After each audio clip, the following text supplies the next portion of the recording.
नमस्ते, मैं हूं किशोर अजवाणी और अब आज की ताजा खबर। मैं हूं आपके साथ जसप्रीत कौर। पश्चिमी दिल्ली के तिलक नगर, हरिनगर, ख्याला समेत कई इलाकों में कल शाम को हिंसा की अफवाह के बाद अफरा तफरी मच गई। हालांकि दिल्ली पुलिस ने तुरंत ही स्पष्ट कर दिया कि किसी को घबराने की जरूरत नहीं है और दिल्ली के किसी भी इलाके में कोई हिंसा की खबर नहीं है। पुलिस ने अफवाह फैलाने के आरोप में 2 लोगों को गिरफ्तार भी किया है। वहीं अफवाह के बीच डीएमआरसी ने भी आनंद फानन में तिलक नगर, नांगलोई, सूरजमल स्टेडियम, बदरपुर, तुगलकाबाद, उत्तम नगर वेस्ट और नवादा मेट्रो स्टेशन को बंद किया। हालांकि करीब 15 मिनट बाद ही सभी मेट्रो स्टेशन दोबारा खोल दिए गए। दरअसल पुलिस के मुताबिक ख्याला में कुछ पुलिस वाले सट्टेबाजों को पकड़ने गए थे, जिन्हें देख सट्टेबाज भागने लगे। उन्हें भागते देख कुछ लोग भी भागने लगे, जिसकी वजह से लोगों में हिंसा की अफवाह फैली। लेकिन पुलिस के समझाने के बाद तुरंत ही वहां माहौल शांत हो गया। दिल्ली पुलिस के प्रवक्ता एमएस रंधावा के मुताबिक दिल्ली में पूरी तरह शांति है। अफवाह फैलाने वालों के खिलाफ कार्रवाई होगी। पुलिस ने अफवाह फैलाने वालों की जानकारी तुरंत पुलिस को देने की अपील की है। पुलिस सोशल मीडिया पर भी नजर रख रही है। कुछ एंटी सोशल एलिमेंट्स ने दिल्ली में अफवाहें फैलाई थी और इसमें काफ़ी पैनिक पीसीआर कॉल्स आई थी। मैं तमाम दिल्ली वासियों को आपके माध्यम से बताना चाहूँगा कि सिचुएशन पूरी नॉर्मल है, कहीं भी कोई ऐसी घटना नहीं घटी है और हर एक जगह पे दिल्ली पुलिस की डिप्लॉयमेंट है। आपके माध्यम से मैं तमाम दिल्ली वासियों को फिर अपील करना चाहूँगा कि आप ऐसी अफवाहों को ना मानें और अगर कोई ऐसी अफवाह फैलाता है तो आप पुलिस को बताएं। आप अपने जो नज़दीकी पुलिस स्टेशन है वहाँ से वेरीफाई कर सकते हैं। हमारे हेल्पलाइन नंबर है 112, वहाँ से वेरीफाई कर सकते हैं। तमाम दिल्ली पुलिस की वेबसाइट पे हमारे सीनियर अफसरान के नंबर है, आप वहाँ से वेरीफाई कर सकते हैं। आप इन अफवाहों में मत आएँ। ऐसी अफवाहें फैलाना एक क्राइम है और दिल्ली पुलिस सोशल मीडिया को क्लोजली मॉनिटर कर रही है और उनके सख्त कार्रवाई करेगी। अब दिल्ली पुलिस ने कुछ आदमी डिटेन भी किए हैं जिन्होंने ऐसी अफवाहें फैलाई हैं, उनके खिलाफ हम केस दर्ज कर रहे हैं और उनको बंद करेंगे। और लेकिन आपके माध्यम से फिर मैं एक बार अपील करना चाहूँगा कि दिल्ली में शांति बनाए रखने में दिल्ली पुलिस का सहयोग करें। नॉर्थ ईस्ट डिस्ट्रिक्ट में भी पूरी तरह शांति है। पिछले 4 दिन से कोई रॉयट की कॉल नहीं है और दिल्ली के किसी भी पार्ट में किसी भी तरह की रॉयट रिलेटेड कॉल नहीं है और पूरी शांति है और सिचुएशन अंडर कंट्रोल और नॉर्मल है। और जो भी ऐसी अफवाहें फैलाएगा या हेटेड स्पीच या मैसेज भेजेगा उसके खिलाफ दिल्ली पुलिस सख्त कार्रवाई करेगी। यहाँ पे कुछ समय पहले एक रूमर फैला था कि दंगे हो गए हैं। इस प्रकार की बात पे बिल्कुल विश्वास मत करिए, ये सब अफवाह है। दिल्ली पुलिस यहाँ पे मौजूद है सबकी सुरक्षा के लिए और आप सबसे गुजारिश है कि किसी भी अफवाह पर ध्यान ना दें। हम सब यहाँ हैं, सबका ध्यान रखेंगे। हमने प्रेम नगर, बलजीत नगर, करोल बाग, नेहरू नगर और पटेल नगर के तमाम इलाकों को चेक कर लिया है। कहीं भी ऐसी कोई अप्रत्याशित घटना घटित नहीं हुई है। लोगों से हम रिक्वेस्ट करते हैं किसी रूमर का विश्वास ना करें और शांति बनाए रखने में हमारी मदद करें। ख्याला में एक रेड हुई थी, उसमें 2-4 लोग भागे थे जुआ खेलते थे। तो उन्होंने भागते भागते लोगों ने देखा भाई क्या, उन्होंने भी शोर किया भाई क्या हो गया, तो इसलिए उन्होंने बोल दिया कि लोगों ने दंगा हो गया है, लड़ाई हो गई है। ठीक है, ऐसा कुछ कहीं में नहीं है, पूरी दिल्ली में कहीं पे नहीं हुआ। तो इसमें आप चिंता मत करो, कोई डरने वाली बात नहीं है, कुछ नहीं है। लोगों में डर हो जाता है, इससे दिक्कत आ जाती है। सर सही बात, पूरी शांति है, सारे एरिया में शांति है। ठीक है, ये रूमर आप लोग भी आगे लोगों को बताओ, अपने लोगों को बताओ, जो भी आपके छोटे बच्चे भी हैं सबको बताओ कि ऐसा कुछ नहीं है और ये रूमर आगे ना फैलाएं। जितना फैलाएंगे उतना लोग डरते हैं। यहाँ पर एब्सोल्युटली नॉर्मल है। ख्याला थाने में कुछ जुआ खेलते हुए व्यक्तियों को पकड़ा गया था। तो उन व्यक्तियों को जब पकड़ा गया था तो जब वो कुछ उसमें से निकल करके बाहर भागे तो उन्होंने इस प्रकार की अफवाह को चालू करा और जिसके चलते एक बार को कुछ लोगों के बीच में अफवाह फैली थी। परंतु एब्सोल्युटली नॉर्मल है, कोई किसी प्रकार का गैदरिंग नहीं है, कोई किसी प्रकार की घबराहट नहीं है, कोई किसी प्रकार के भाईचारे में कमी नहीं है। तो पुलिस के लोगों से अपील भी है कि वो अफवाह ना फैलाए। 4 तस्वीरें आप देखिए, तिलक नगर, सुभाष नगर, द्वारका और राजौरी गार्डन। तिलक नगर में वहां पर हालात पूरी तरीके से सामान्य हैं और लगातार पुलिस वहां पर गश्त कर रही है। ये आप देखिए सुभाष नगर की तस्वीरें, ये मॉल की तस्वीरें हैं जहां पर लोग भागते भी नजर आए क्योंकि सट्टेबाजों को पुलिस पकड़ने गई थी ख्याला इलाके में। उसके बाद अफवाह फैली और अब पुलिस सोशल मीडिया पर भी पैनी नजर रख रही है ताकि लोग अफवाहों पर ध्यान ना दें और दिल्ली में स्थिति बिल्कुल सामान्य है। दिल्ली के उत्तर पूर्व जिले में हुई हिंसा के समय 25 फरवरी की रात करीब 2 बजे जब जमकर आगजनी और पथराव हो रहा था, तभी करावल नगर के शिव विहार इलाके के करीब 150 लोगों को 3 थानों की पुलिस के करीब 15 जवानों ने मिलकर सुरक्षित न केवल घरों से बाहर निकाला, बल्कि उन्हें हिंसा प्रभावित इलाके से सुरक्षित जगह पर शिफ्ट करवाया। लोगों को बचाने का ये वीडियो दिल्ली पुलिस ने जारी किया है, जिसमें दिख रहा है कि अफरा तफरी के बीच पुलिस लोगों को वहां से सुरक्षित बाहर निकाल रही है। हिमाचल प्रदेश के कई इलाकों में हुई बारिश और बर्फबारी के बाद कड़ाके की ठंड से लोगों की परेशानी बढ़ गई। इसका सबसे ज्यादा असर कुफरी में देखने को मिला, जहां तापमान में भारी गिरावट दर्ज की गई, जिससे लोगों की रोजमर्रा की जिंदगी पर भी असर पड़ा, क्योंकि वहाँ चारों तरफ बर्फ ही बर्फ दिखाई दी। मकानों की छतों पर बर्फ की मोटी चादर जम गई, पहाड़ और पेड़ों के पत्ते तक बर्फ में ठिठुरे नजर आए। हालात इतने खराब हो गए कि बर्फबारी के बीच गाड़ियों का सड़कों से गुजरना मुश्किल हो गया। फिसलन ने गाड़ियों की रफ्तार को धीमी कर दिया, तो वहीं पहाड़ों पर छाए बादल की वजह से विजिबिलिटी भी बेहद कम हो गई। वहीं कई रास्ते बर्फबारी की वजह से बंद हो गए। इसके अलावा जिन इलाकों में बर्फबारी ज्यादा हुई, वहाँ लोगों का घरों से निकलना दुश्वार हो गया। साथ ही तापमान में आई गिरावट से भी सड़कों पर आम दिनों की तरह लोग घरों से बाहर नहीं निकले, जिससे बाजार और सड़कों पर सन्नाटा पसरा रहा।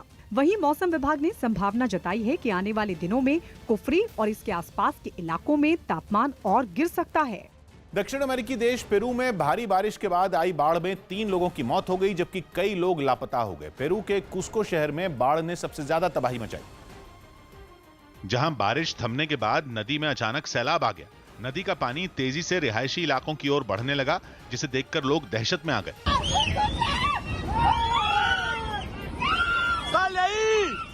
कुछ ही देर में पानी शहर के बीचों बीच पहुंचा और उसके रास्ते में जो कुछ भी आया उसे बहा कर ले गया। कई गाड़ियां तिनकों की तरह पानी में बहती नजर आईं। बाढ़ के बीच कुछ लोग एक इमारत के ऊपर खड़े होकर अपने मोबाइल से वीडियो बना रहे थे, लेकिन उस वक्त उनकी जान पर बनाई जब सैलाब की वजह से उस इमारत की एक दीवार टूट गई। इस बाढ़ ने पेरू में 3 लोगों की जान ले ली, जबकि कई लोग इसमें लापता बताए गए। वहीं बाढ़ की वजह से कई मकान भी टूटकर गिर गए। पेरू की सरकार ने भी बाढ़ प्रभावित इलाकों में राहत बचाव की टीमें भेजी और लोगों को सुरक्षित ठिकानों पर जाने की चेतावनी जारी की गई। इस बीच कुछ लोग अपने घरों में घुसे पानी और कीचड़ को बाहर निकालते नजर आए, जबकि कुछ अपना बचा हुआ सामान लेकर सुरक्षित ठिकानों की ओर चल दिए। पेरू की सरकार ने अगले कुछ दिन वहां और भारी बारिश की चेतावनी जारी की है। नागरिकता संशोधन कानून को लेकर दिल्ली में हुई हिंसा के बाद विपक्ष बीजेपी को लगातार निशाने पर ले रहा है। इसी क्रम में एनसीपी प्रमुख शरद पवार ने पीएम मोदी और अमित शाह पर बड़ा हमला बोलते हुए कहा कि दिल्ली में हुई हिंसा के लिए पूरी तरह से केंद्र सरकार जिम्मेदार है। पवार के मुताबिक बीजेपी दिल्ली में विधानसभा चुनाव नहीं जीत सकी, इसीलिए सांप्रदायिकता के आधार पर फूट डालने का काम कर रही है। दिल्लीमध्ये जे घडतंय त्याची 100% जबाबदारी केंद्र सरकारवर पडते। पण या निवडणुकीमध्ये देशाचे प्रधानमंत्री असो, देशाचे गृहमंत्री असो, केंद्र सरकारमधले मंत्री असो, या सगळ्यांचा प्रचाराचा रोख हा देशाच्या सामाजिक आणि धार्मिक ऐक्याला छेदणारा, दूर करणारा अशा प्रकारचा होता। गुजरात के सूरत में कार्यक्रम के समय भजन कलाकारों पर लोगों ने नोटों की बारिश कर दी। बताया गया कि गौशाला के विकास के लिए पैसा इकट्ठा करने के मकसद से एक कार्यक्रम का आयोजन किया गया, जिसमें भजन गा रहे कलाकारों पर लोगों ने दिल खोलकर नोट बरसाए। इस दौरान एक गायिका भजन गाती रही और लोग नोट बरसाते रहे। नोटों की एक गड्डी खत्म हुई तो दूसरी निकाल ली गई।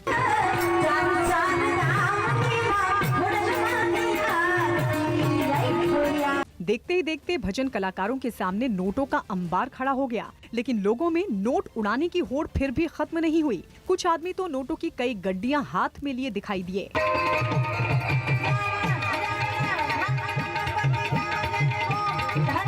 ड्रोन कैमरों के जरिए इस कार्यक्रम की रिकॉर्डिंग भी की गई। बताया गया कि इस कार्यक्रम के जरिए जितने पैसे जमा हुए उन्हें गौशाला के विकास में खर्च किया जाएगा।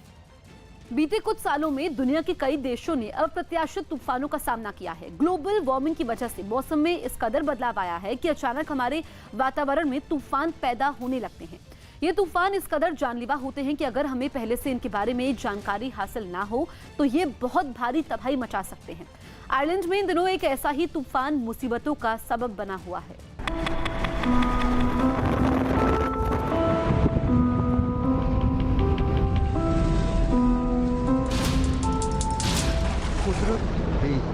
ताकत।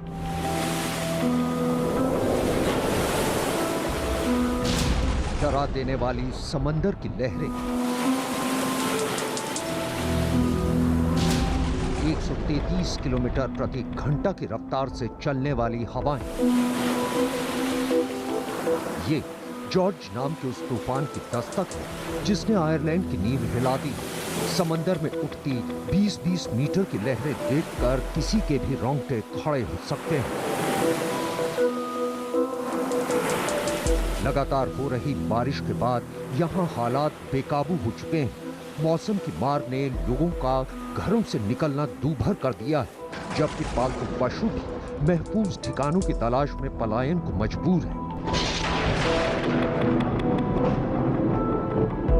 यहाँ आबादी वाले इलाकों में सैलाब का पानी इस कदर भर चुका है कि लोग अपने घर के आसपास ही स्कीइंग कर रहे हैं।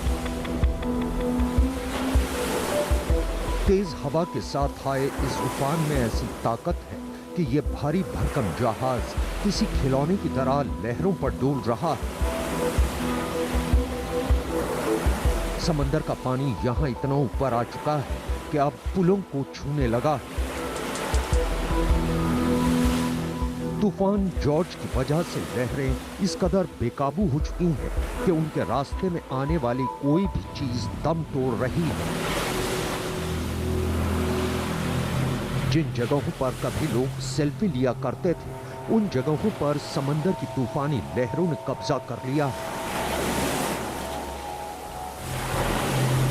हवाओं का प्रचंड वेग यहाँ इस कदर है कि सड़क पर चलता यह विशालकाय ट्रक ताश के पत्तों की तरह सड़क पर टहल जाता है।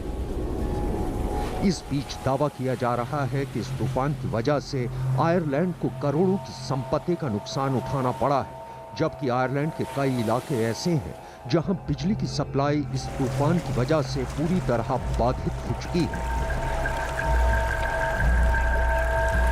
फिलहाल सभी को जॉर्ज के थमने का इंतजार है ताकि यहां जनजीवन पटरी पर लौट सके। अमेरिका के टेक्सास में एक कुत्ता अपने घर का रास्ता भटकने के बाद पुलिस के पास पहुंच गया। पुलिस वालों ने उसकी कुछ तस्वीरें खींची और अपने डिपार्टमेंट के फेसबुक पेज पर पोस्ट कर दी। लेकिन पुलिस वालों की मदद के बिना ही वो कुत्ता अपने घर भी लौट आया। घर पहुंचकर कुत्ते ने अपने मालिक के साथ खूब मस्ती की। असल में कुछ दिन पहले शिको नाम का ये कुत्ता अपने घर का रास्ता भटककर करीब 2 किलोमीटर दूर के एक पुलिस स्टेशन में पहुंच गया था। उसे देखकर पुलिस वालों ने उसकी कुछ तस्वीरें खींची और उसके मालिक का पता करने में जुट गए। हालांकि कुछ देर बाद कुत्ता वहां से चला गया और घर पहुंच गया। अगले दिन जब कुत्ते के मालिक ने फेसबुक पर उसकी तस्वीरें देखी तो उसे पता चला कि कुत्ता घर का रास्ता भटक गया था। फिर कुत्ते का मालिक दोबारा उसे पुलिस स्टेशन में ले गया, जहाँ उसे देखकर पुलिस वाले भी खुश नजर आए। यूपी के बलरामपुर में चोरी के आरोप में पकड़े गए एक आदमी की लोगों ने जमकर पिटाई कर दी। बताया गया कि आरोपी पिछले कई दिनों से आसपास की दुकानों में चोरी कर रहा था, लेकिन एक दुकानदार ने उसे चोरी करते हुए पकड़ लिया। फिर लोगों ने आरोपी की पिटाई शुरू कर दी। पिटाई की वजह से आरोपी की नाक से खून बहने लगा, लेकिन लोग लगातार उसकी पिटाई करते रहे। लोगों ने उसे रस्सी से बांध दिया। बुरी तरह घायल आरोपी खुद को बेकसूर बताते हुए बार बार खुद को छोड़ देने की गुहार लगाता रहा, लेकिन लोगों ने उसे नहीं छोड़ा। कुछ लोग तो उसकी पिटाई का वीडियो बनाते हुए नजर आए। वीडियो बन गया है। मामले की जानकारी मिलते ही पुलिस मौके पर पहुंची, जिसके बाद वो आरोपी को लोगों के कब्जे से छुड़ाकर अपने साथ ले गई। यूपी के मुजफ्फरनगर में नहर में छलांग लगाने वाले एक लड़के की डूबने से मौत हो गई। बताया गया कि ये लड़का वीडियो शेयरिंग ऐप टिकटॉक पर छलांग लगाने का वीडियो बना रहा था, लेकिन वो जैसे ही नहर में कूदा, उसका सिर पानी में पड़े किसी पत्थर से टकरा गया और वो पानी में ही बेहोश हो गया। लड़के को बहता देख वहाँ मौजूद उसके साथियों ने उसे बचाने की कोशिश भी की, लेकिन वो तेज बहाव में बह गया। इस घटना का एक वीडियो भी सामने आया, जिसमें वो लड़का नहर में छलांग लगाता नजर आया। इस बीच वहाँ खड़े उसके साथी उसका वीडियो बनाते दिखे, लेकिन जैसे ही उसने छलांग लगाई, वो सीधा नहर की तली में पड़े पत्थर से टकरा गया। मामले की जानकारी मिलने के बाद पानी में बहे लड़के की तलाश शुरू की गई। हालांकि कई घंटे की तलाश के बाद उसका शव बरामद कर लिया गया। न्यूजीलैंड की airlines air New Zealand economy class में यात्रा करने वाले लोगों को बड़ी सुविधा देने की तैयारी कर रही है। इकोनॉमी क्लास में यात्रा करने वाले लोगों को पूरी यात्रा के दौरान सीट पर बैठकर ही नींद पूरी करनी पड़ती है।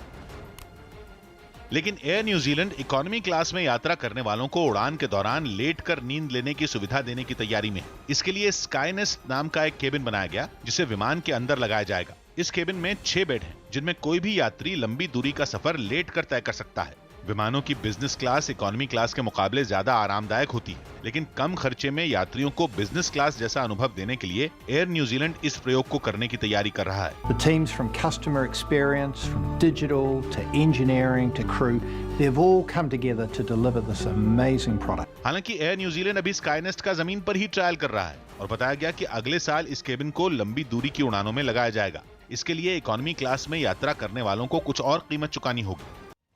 फिल्म कलाकार दिलजीत दोसांझ और अमेरिकी राष्ट्रपति डोनाल्ड ट्रंप की बेटी इवांका ट्रंप के एक दूसरे को किए गए ट्वीट खबरों में है। दरअसल दिलजीत दोसांझ ने इवांका ट्रंप की तस्वीर के साथ छेड़छाड़ करते हुए उसमें अपनी तस्वीर जोड़कर ट्वीट कर दिया था। दिलजीत दोसांझ के इस ट्वीट के सामने आते ही इवांका ने भी उनको ट्वीट कर ताजमहल ले जाने के लिए शुक्रिया कहा। इवांका ने उस ट्वीट पर भी जवाब दिया जिसमें अभिनेता मनोज वाजपेयी को भी इवांका के साथ तस्वीर में दिखाया गया था। इन ट्वीट्स का जवाब देते हुए इवांका ने कहा कि मैं भारतीय लोगों की सराहना करती हूँ, वहां मैंने कई नए दोस्त बनाए। इवांका की ये तस्वीरें उनके आगरा दौरे की हैं, जब वो अपने परिवार के साथ ताजमहल देखने पहुंची थी। उत्तर प्रदेश के मिर्जापुर में फसल बर्बाद करने का विरोध कर रहे किसानों को पुलिस ने लाठीचार्ज करते हुए खदेड़ दिया। बताया गया कि किसानों की जमीन का रेलवे ट्रैक बिछाने के लिए अधिग्रहण किया गया था, लेकिन अधिकारी अचानक पुलिस फोर्स के साथ वहां पहुंच गए और खुदाई करने वाली मशीन के जरिए किसानों की फसलों को उखाड़ने लगे। फसलों को बर्बाद होता देख बड़ी तादाद में किसान भी वहां पहुंच गए और विरोध करने लगे। इस बीच विरोध कर रही महिलाएं खुदाई करने वाली मशीन के सामने आ गई और उसे रोकने की कोशिश की। किसानों और अधिकारियों के बीच काफी देर तक बहस होती रही। किसानों को अड़ा देख वहां तैनात पुलिस वालों ने उनको लाठी देकर दौड़ा दिया। बड़ी तादाद में मौजूद पुलिस वालों ने किसानों और महिलाओं को वहां से खदेड़ दिया और जमीन पर लगी फसल को भी उखाड़ दिया। प्रशासन की जोर जबरदस्ती किसानों के साथ ये खड़ी फसल किसानों को रौंद करके अपने प्रशासन के बलबूते महिला पुलिस और जेंट्स पुलिस की बदौलत किसानों को जमकर के मारे, जिसमें हमें भी मारे। मेरा हाथ फ्रैक्चर हो गया है। किसानों ने आरोप लगाया कि फसल कटने के बाद खेत की पैमाइश होनी थी, जिसके बाद ही जमीन का अधिग्रहण किया जाना था, लेकिन प्रशासन ने उनकी खड़ी फसल को जबरदस्ती बर्बाद कर दिया। सीरिया के इदलिब में जारी भीषण जंग के बीच तुर्की ने सीरिया के 2 लड़ाकू विमानों को मार गिराया। एक हवाई हमले में अपने 34 सैनिकों की मौत के बाद से ही तुर्की सीरियाई सेना पर ताबड़तोड़ हमले कर रहा है और इसी दौरान उसने इदलिब के ऊपर उड़ रहे सीरिया के 2 Su-24 लड़ाकू विमानों को मार गिराया।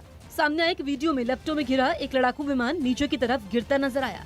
हवा में कलाबाजियां खाता वो विमान कुछ ही देर में जमीन पर गिर पड़ा।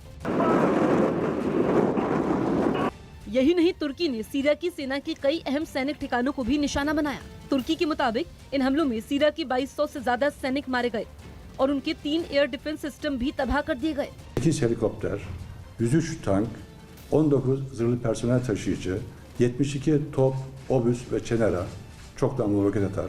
सीरिया के इन्हीं एयर डिफेंस सिस्टम ने वहां बमबारी कर रहे तुर्की के एक ड्रोन को भी मार गिराया था, जिसके बाद तुर्की ने सीरिया पर दोबारा हमला कर दिया। जंग के लिए पूरी तरह कमर कस चुके तुर्की ने इदलिब में अपने जवानों की तैनाती बढ़ा दी। बड़ी तादाद में जवान, टैंक और दूसरे सैनिक साजो सामान के साथ तुर्की से इदलिब की तरफ बढ़ते नजर आए। यही नहीं, तुर्की ने विद्रोही लड़ाकों को दी जाने वाली मदद भी बढ़ा दी। सीरिया की सेना से लड़ रहे विद्रोही लड़ाके टैंक और तोपों से खतरनाक हथियारों से लैस नजर आए। कोरोना वायरस के हमले के बाद कर्मचारियों की कमी से जूझ रहे चीन में खानों में काम करने वाले ऑटोमेटिक मशीनों और गाड़ियों को काम पर लगाया गया है। वहां इन्फेक्शन फैलने के डर से लोग बाहर निकलने से बच रहे हैं, लेकिन इसका काम पर असर न पड़े इसलिए वहां तकनीक की मदद ली जा रही है। सामने आए एक वीडियो में एक बड़ी गाड़ी बिना ड्राइवर के आगे बढ़ती नजर आई।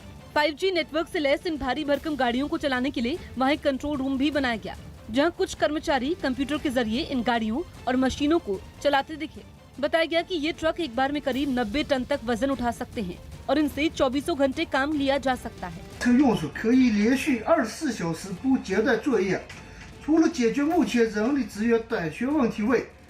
इस बीच वहाँ खुदाई करने वाली कई ऐसी मशीनें तैनात दिखी, लेकिन ये मशीनें बिना ऑपरेटर के ही अपना काम बखूबी करती नजर आईं। मैं हूं किशोर अजवाणी। आज की ताजा खबर जारी है। अभी देखते हैं इस वक्त की बड़ी खबरें।